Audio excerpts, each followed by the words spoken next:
जय हिंद साथियों, स्वागत है आपका self study classes with Sumit Jain YouTube channel और दोस्तों ऐप में। दोस्तों बहुत सारे स्टूडेंट को ऐप डाउनलोड नहीं करते बन रहा है या फिर कर भी लिया है तो कोर्स भी नहीं देख पा रहे हैं। तो मैं आज उनको बता दूं कि ये जो सेल्फ स्टडी क्लासेस इस प्रकार से जब आप प्ले स्टोर से करते हैं तो ये आपका वेल जो है आइकन उसमें लगा हुआ है ना। तो इस प्रकार से सेल्फ स्टडी क्लासेस आपको सर्च करना है और ऐसे आइकन में आपको ऐप मिलने वाला है। ठीक है, तो दोस्तों हम देखें कि प्ले स्टोर में आपको इस प्रकार से दिखेगा ये सेल्फ स्टडी क्लासेस। ठीक है, ये प्ले स्टोर में आपको सेल्फ स्टडी क्लासेस का ऐप दिखने वाला है। ठीक है, ये इमेज उसमें डली है, ये आइकन, ये लोगो उसमें डला है। ठीक है, अब दोस्तों इसको इंस्टॉल करना है, यहां से आप इंस्टॉल करेंगे। ठीक है, अब इंस्टॉल करेंगे तो वहां पर आपको नंबर मांगेगा, जीमेल नंबर मांगेगा, तो आपको ओटीपी आएगा, तो आप रजिस्टर करके आगे बढ़ेंगे। ठीक, जय हिंद साथियों, welcome to self study classes with Sumit Jain YouTube channel में आप सभी का स्वागत है। दोस्तों आज का वीडियो स्टार्ट हो चुका है, तो सभी लोग वीडियो को लाइक कर देंगे, सभी को शेयर भी करना है। मोस्ट इंपॉर्टेंट वीडियो है और पर्यावरण से संबंधित ये आपको याद रख लेना है, शेयर भी करना है। कई महत्वपूर्ण प्रश्नों पर आज हम चर्चा करेंगे, आपको उत्तर बताना होगा। 4 विकल्पों के माध्यम से यहाँ पर आप उत्तर बताएंगे और अपना अपना आकलन करेंगे। ठीक है, तो स्टार्ट होने वाले हैं, सभी लोग लाइव आ जाएं। आपको सबसे पहले तो चैनल को सब्सक्राइब करना है, बेल आइकन को दबाना है, ऑल पर क्लिक करना है। ठीक है, और आपको शेयर भी करना है वीडियो को। आज हम पेड़ पौधों के बारे में, यहाँ पर पेड़ पौधे और जीव जंतुओं से संबंधित जो भी आपके प्रश्न बन सकते हैं उनके बारे में यहाँ पर पढ़ेंगे। ठीक है, तो आज का हमारा जो सिलेबस के अनुसार है कि हमारे आसपास के जो जीव जंतु हैं वो भी आपका है। ठीक है, सिलेबस में, और पेड़ पौधों से संबंधित भी आपके स्थानीय पेड़ पौधे इनसे संबंधित हैं। तब आपका जो हमारा पहला प्रश्न हो जाता है वो क्या हो जाएगा, वो हो जाएगा सबसे सरल हरे पादप हैं तो कौन से हैं। तब हमें बताना है, सभी लोग बताएंगे सबसे सरल हरे पादप कौन से, ईस्ट, जीवाणु, शैवाल या फिर लैक्टोबैसिलस। तो उत्तर क्या होगा, 4 विकल्प हैं, 4 में से सभी लोग चयन करेंगे और उत्तर बताना है। तब आपका जो आंसर हो जाएगा प्रश्न क्रमांक 1 का वो हो जाएगा साथियों शैवाल। ये जो है सबसे सरल हरे पादप माने जाते हैं शैवाल, यानी कि जो विकल्प नंबर 7 जिन्होंने बताया उन आंसर बिल्कुल राइट है 7 नंबर का। ठीक है, नेक्स्ट प्रश्न देखेंगे, हरे शैवाल कोशिका में पायरीनाइट संबंधित है तो किससे संबंधित है। 4 विकल्प हैं, सभी लोगों को आंसर बताना है। पायरीनाइट किससे संबंधित है, तो जल्दी से बताएंगे। स्टार्च के निर्माण से, प्रोटीन संग्रहण से, उपापचय से या फिर एंजाइम स्त्रावण से। तो हरे शैवाल कोशिका में पायरीनाइड बताना है कि किससे संबंधित हैं। तब सभी लोग उत्तर बताएंगे। तो 4 विकल्प हैं, 4 में से एक का चयन करना है, अपने अपने नंबर काउंट करते जाएंगे सभी लोग, है ना, किसको कितने नंबर, कौन कितने नंबर सही बता रहा है। तब आपका जो आंसर हो जाएगा इसका वो होगा आ नंबर, स्टार्च के निर्माण से। स्टार्च के निर्माण से संबंधित है हरे शैवाल कोशिका में पायरीनाइड जो संबंधित है वो स्टार्च के निर्माण से संबंधित है, यानी कि जो आपका ए नंबर है वो बिल्कुल राइट आंसर होगा। ठीक है, अगला क्वेश्चन देखो, है ना, ए है आपका स्पाइरोगाइरा की कोशिका भित्ति किसकी बनी होती है, सेल्यूलोज की, लिग्निन की, पैक्टिन की या फिर काइटिन की। तो जल्दी से बताना है स्पाइरोगाइरा की कोशिका भित्ति किसकी बनी होती है। तो 4 विकल्प में से हमें एक आंसर बताना है, सभी लोग उत्तर बताएंगे। स्पाइरोगाइरा की कोशिका बतानी है किसकी बनी होती है। तब आपका जो आंसर हो जाएगा, आंसर क्या होगा, सेल्यूलोज। सेल्यूलोज यानी विकल्प नंबर जो आ है वो बिल्कुल सही हो जाएगा। ठीक है, आ नंबर इसका सही होगा, है ना। और वर्ग 1 की किस किसने परीक्षा दी थी, वर्ग 1 की बताएंगे कौन कौन ने परीक्षा दी थी। आ नंबर आपका बिल्कुल राइट आंसर होगा। अगला क्वेश्चन है, ब्रायोफाइटा मादा जननांग है तो कौन सा है। प्रश्न क्रमांक 4 का सभी को बताना है। ब्रायोफाइटा मादा जननांग हमें बताना है, ऊगोनियम, एंथ्रीडियम, आर्किगोनियम या फिर स्पोरेंजियम। तो 4 विकल्प हैं, ब्रायोफाइटा मादा जननांग है तो किसका है, जल्दी से बताएंगे। 4 विकल्प में से एक आंसर सभी को बताना है, उत्तर क्या हो जाएगा।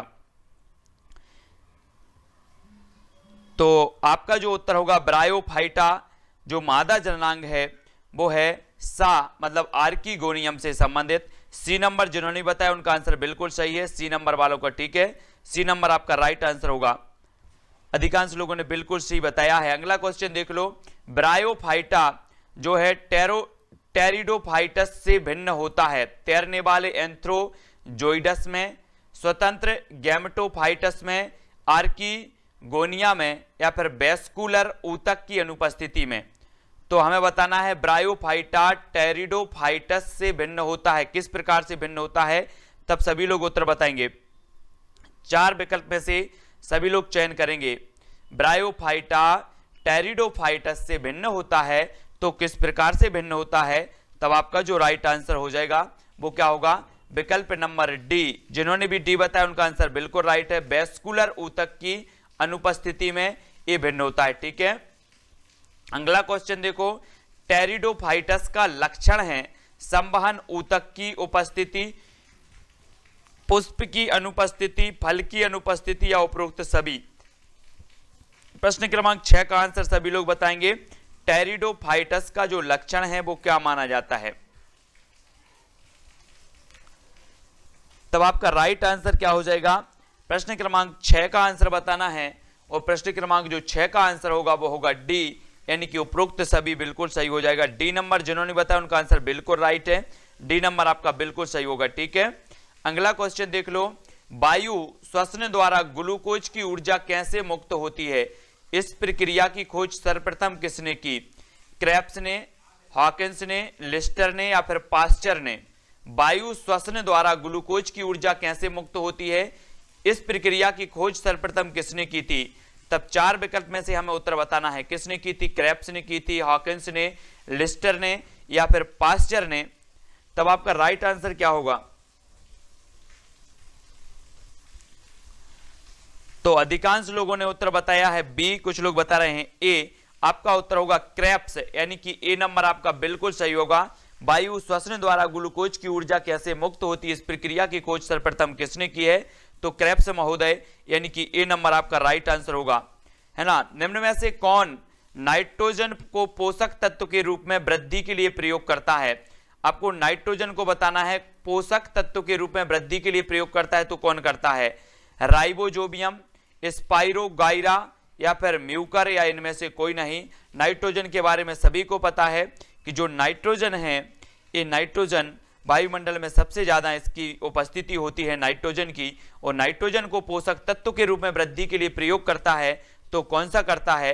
तब आपका आंसर जो हो जाएगा प्रश्न 8 का क्या होगा? बा, स्पाइरोगाइरा। स्पाइरोगाइरा आपका बी नंबर बिल्कुल राइट आंसर होगा। बी जिन्होंने बताया है उनका आंसर बिल्कुल सही है, बी नंबर वालों का। ठीक है, नेक्स्ट देख लेते हैं। कौन नाइट्रोजन स्थिरीकरण में सहायक नहीं है, बताना है। नाइट्रोजन स्थिरीकरण में सहायक नहीं है, तो एनाबीना, नॉस्टॉक, ओसिलोटोरिया, या फिर राइजोबियम? 4 विकल्प हैं। नाइट्रोजन स्थिरीकरण में सहायक नहीं है, तो आपका उत्तर क्या होगा? प्रश्न क्रमांक 9 का सभी लोग आंसर बताएंगे। तब अधिकांश लोगों ने बिल्कुल राइट आंसर बताया है कि नाइट्रोजन स्थिरीकरण में जो सहायक नहीं है वो कौन सा नहीं है? तब आपका उत्तर होगा सा, यानी कि ओसिलोटोरिया। आपका सी नंबर बिल्कुल सही होगा, सा राइट है। ठीक है, अगला क्वेश्चन देखो। साइनोबैक्टीरिया है तो क्या है? साइनोबैक्टीरिया एक वायरस जो बैक्टीरिया को प्रभावित करता है, या फिर एक शैवाल जिसमें नील हरित वर्णक होते हैं, या फिर एक वायरस जो पोषण के रूप में साइनाइड उपयोग करता है, या एक रंगहीन कवक? तो 10 का उत्तर बताना है। साइनोबैक्टीरिया है तो क्या है? 4 विकल्प हैं, 4 में से एक सभी लोग चयन करेंगे। साइनोबैक्टीरिया के बारे में बताना है, ए बी सी करके आपको उत्तर बताना है। तब आपका राइट आंसर क्या हो जाएगा? बहुत बढ़िया आंसर। प्रश्न क्रमांक 10 का होगा बा, यानी कि यह शैवाल जिसमें नील हरित वर्णक होते हैं। बी नंबर आपका बिल्कुल राइट आंसर होगा। बी जिन्होंने भी बताया है वो उनका सही होगा। साइनोबैक्टीरिया जो है एक शैवाल है और इसमें नील हरित वर्णक होते हैं। बी नंबर आपका बिल्कुल राइट आंसर होगा। नेक्स्ट है, यदि सभी तालाब नष्ट हो जाएं तो कौन सा जीव नष्ट हो जाएगा? लीशमानिया, ट्रिपेनोसोमा, या फिर एस्केरिस, या प्लाज्मोडियम? तो जल्दी से बताएंगे। यदि सभी तालाब नष्ट हो जाएं तो कौन सा जीव नष्ट हो जाएगा? तब 4 विकल्प हैं, 4 में से एक का चयन करेंगे।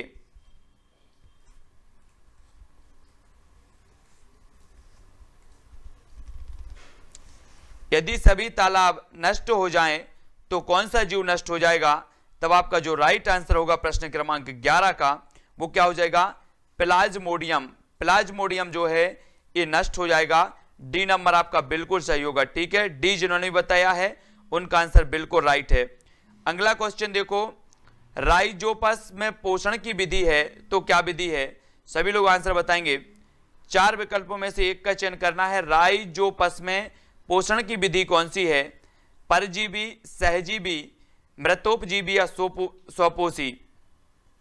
राइजोपस में पोषण की विधि है, तब राइट आंसर क्या होगा?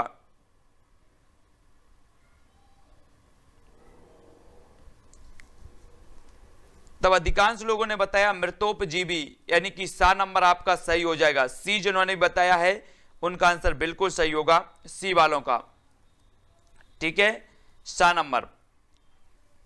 अगला क्वेश्चन देखते हैं, निम्न में से कौन सा एक अधिपादप का उदाहरण है? अधिपादप का उदाहरण बताना है। मक्का, आर्किड, अंगूर या फिर बोगेनविलिया? अधिपादप का सभी लोग बताएंगे। अधिपादप का उदाहरण कौन सा है? जल्दी से बताना है। 4 विकल्प बताना है। आपने पादप पढ़े हैं, अधिपादप पढ़े हैं, और अधिपादप में से हमें बताना है कि अधिपादप का उदाहरण कौन सा होगा। तब 4 विकल्प है, मक्का है, आर्किड है, अंगूर, बोगेनविलिया है। तो राइट आंसर आपका जो हो जाएगा वो क्या होगा? विकल्प नंबर जो आपका बी है वो बिल्कुल सही होगा। जो ऑर्किड है, ऑर्किड, ये अधिपादप का एक उदाहरण माना जाता है।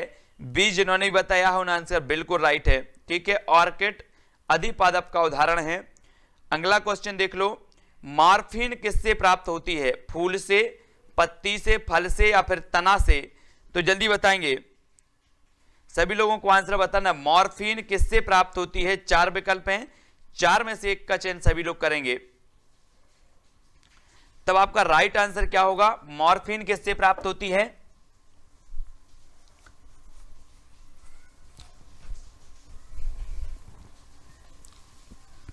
तब अधिकांश लोगों ने सही उत्तर बताया फल। फल यानी कि विकल्प नंबर सा जो है आपका, सी नंबर आपका राइट आंसर होगा। मॉर्फिन प्राप्त होती है फल से, तो सी नंबर राइट। ठीक है, अगला क्वेश्चन देख लो, जीवों में आनुवांशिक लक्षण संतान में ले जाए जाते हैं तो राइबोसोम से, प्लाज्मा, क्रोमोसोम या फिर लाइसोसोम? 4 विकल्प हैं, सभी लोगों को उत्तर बताना है। जीवों में आनुवांशिक लक्षण संतान में ले जाए जाते हैं तो किसके द्वारा? राइबोसोम, प्लाज्मा, क्रोमोसोम या फिर लाइसोसोम? तब आपका राइट आंसर क्या होगा? प्रश्न क्रमांक सी, यानी कि क्रोमोसोम। सी नंबर जिन्होंने बताया उनका आंसर बिल्कुल राइट है, सी नंबर वालों का। ठीक है, अगला देखो, केसर का उपयोगी भाग है तो कौन सा है? वर्तिका, पुष्पासन, फल या फिर कंद? तो प्रश्न क्रमांक 16 का आंसर हमें बताना है, केसर का उपयोगी भाग कौन सा होता है? सभी लोग आंसर बताएंगे। तब आपका राइट आंसर क्या होगा? केसर आप जानते होंगे, और केसर का जो उपयोगी भाग होता है वो होता है वर्तिका, यानी विकल्प नंबर ए जो है वो बिल्कुल आपका राइट होगा। जिन्होंने भी ये बताया है वर्तिका, उनका आंसर बिल्कुल सही है। केसर का उपयोगी भाग होता है वर्तिका, ए नंबर। सीसा युक्त पेट्रोल में होता है तो क्या होता है? Lead, nitrate, tetra phenyl lead, lead chloride, tetra ethyl lead? तो सीसा युक्त पेट्रोल में क्या होता है? 7 का उत्तर हमें बताना है। सभी लोग उत्तर बताएंगे। सीसा युक्त पेट्रोल में जो होता है वो क्या होता है? तब अधिकांश लोगों का जो आंसर आया है वो आया है विकल्प number D, tetra ethyl lead होता है। डी नंबर आपका बिल्कुल राइट आंसर होगा। डी जिन्होंने बताया है उनका आंसर बिल्कुल सही है। ठीक है, टेट्रा एथिल लेड। अगला क्वेश्चन देखो, मनुष्य का चांद पर भार उसके भार का लगभग होगा 1/2, 1/4, 1/6 या फिर 1/9? सभी लोगों को बताना है। मनुष्य का चांद पर भार उसके भार का लगभग होगा तो कितना होगा?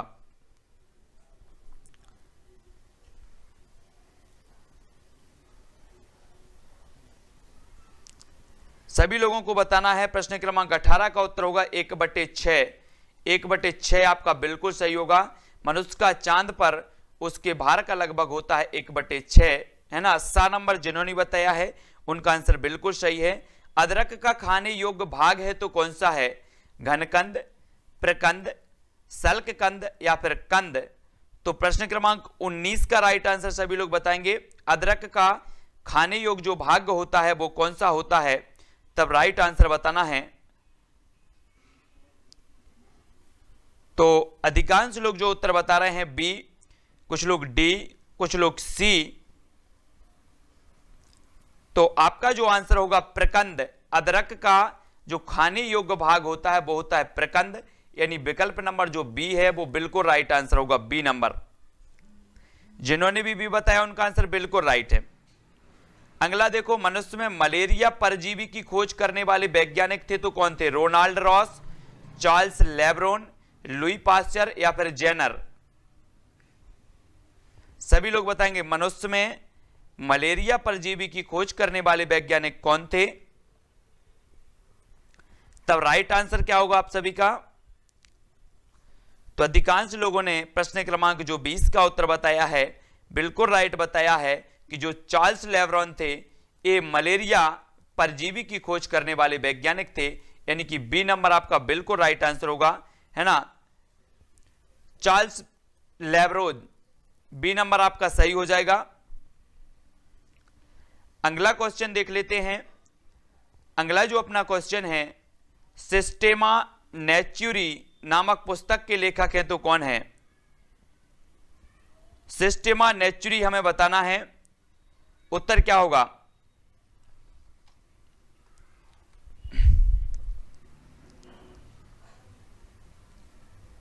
चार विकल्प हैं, चार में से एक का उत्तर बताना है।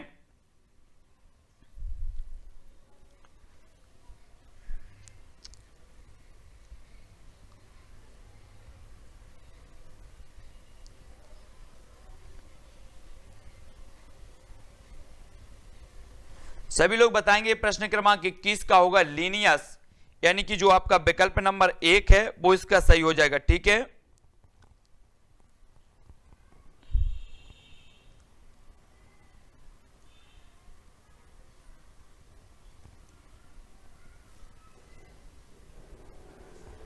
ठीक है, लीनियस आपका सही होगा और इसका जो आंसर होगा रोनाल्ड रॉस होगा, ए नंबर, ठीक है। मनुष्य में मलेरिया परजीवी की खोज करने वाले जो वैज्ञानिक थे वो रोनाल्ड रॉस थे, ए नंबर बिल्कुल राइट है ना। ए नंबर आपका सही हो जाएगा, सभी लोग ए नंबर अपना सुधार लेंगे, ठीक है। अगला क्वेश्चन देख लेंगे, जंतु विज्ञान के जनक कौन है? जंतु विज्ञान के हमें जनक बताना है, प्रश्न क्रमांक 22 का। सभी लोग बताएंगे जंतु विज्ञान के जनक बताना है, सभी को बताना है, सभी लोगों को आंसर आनी चाहिए फटाक से।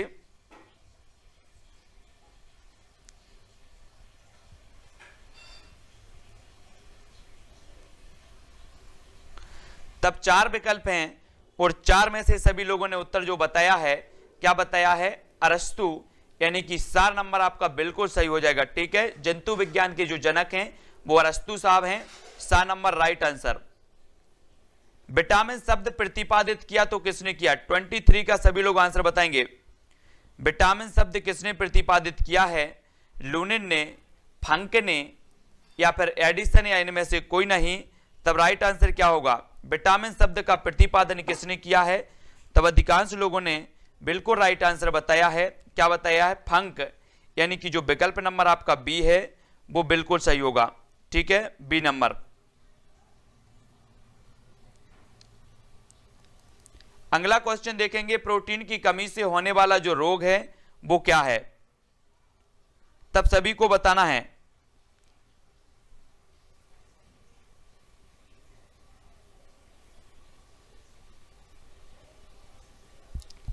प्रश्न क्रमांक 24 है और 24 का जो आपका आंसर हो जाएगा कि जो प्रोटीन की कमी से होने वाला रोग है वो क्वासियोरकर है, यानी कि डी नंबर आपका बिल्कुल सही है। अधिकांश लोगों ने बिल्कुल राइट आंसर बताया है, विकल्प नंबर डी। अगला क्वेश्चन है, दूध का स्कंदन होता है कैसीन द्वारा, रेनिन द्वारा, पेप्सिन द्वारा या ट्रिप्सिन द्वारा? 25 का आंसर क्या होगा, दूध का स्कंदन जो होता है वो किसके द्वारा होता है। तब सभी लोगों का जो आंसर आ रहा है वो क्या आ रहा है, बहुत बढ़िया, रेनिन, यानी कि विकल्प नंबर जो आपका बी है वो बिल्कुल सही होगा, रेनिन द्वारा। अगला क्वेश्चन है, रुधिर स्कंदन हेतु आवश्यक विटामिन है तो कौन सा है, vitamin A, vitamin B, vitamin E या फिर विटामिन के। रुधिर स्कंदन हेतु आवश्यक जो विटामिन है वो कौन सा विटामिन है। प्रश्न क्रमांक 26 और 26 का आंसर सभी को बताना है। तब आपका जो आंसर हो जाएगा वो क्या हो जाएगा, अधिकांश लोगों ने बिल्कुल राइट आंसर बता दिया कि रुधिर स्कंदन हेतु आवश्यक जो विटामिन है वो विटामिन के, यानी कि डी नंबर आपका राइट आंसर होगा, है ना। अगला क्वेश्चन देख लो, कॉपर की कमी से होता है तो कौन सा, पेलाग्रा, एनीमिया, इन्फ्लुएंजा या फिर जीरोफिलेमिया। जीरोफिलेमिया, कॉपर की कमी से कौन सा रोग होता है, 27 का आंसर सभी लोग बताएंगे। तब राइट आंसर आपका क्या हो जाएगा, सभी लोगों ने बिल्कुल बताया है एनीमिया, बी नंबर आपका बिल्कुल राइट होगा।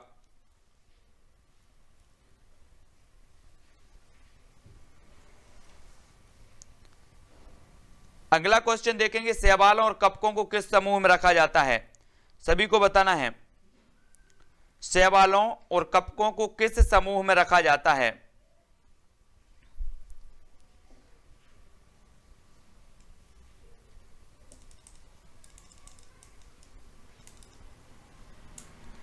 शैवालों और कवकों को सभी लोग बताएंगे तो आपका जो आंसर हो जाएगा प्रश्न क्रमांक 28 का वो क्या होगा, वो होगा थैलोफाइटा समूह।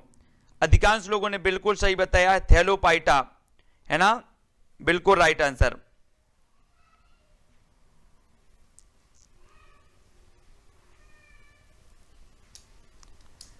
अधिकांश पेनिसिलिन की खोज किसने की थी, सभी लोग बताएंगे, सभी को पता है, 4 विकल्पों में से एक का उत्तर बताना है।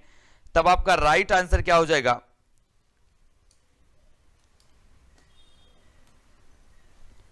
पेनिसिलिन की जो खोज की थी वो किसने की थी।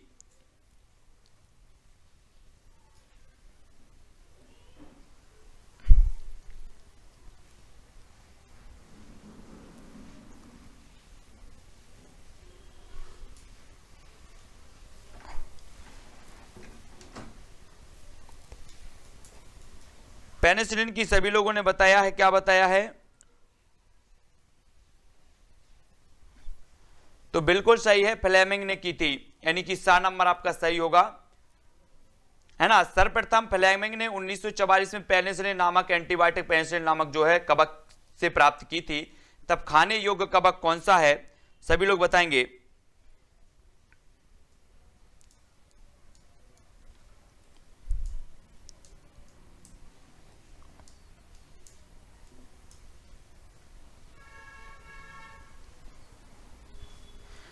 तब प्रश्न क्रमांक 30 का आपका होगा एगेरिकस, एक खाने योग्य कवक है, यानी कि सा नंबर आपका बिल्कुल राइट आंसर होगा, सा नंबर, ठीक है ना। ये क्या होता है, मशरूम, मशरूम इसे बोलते हैं।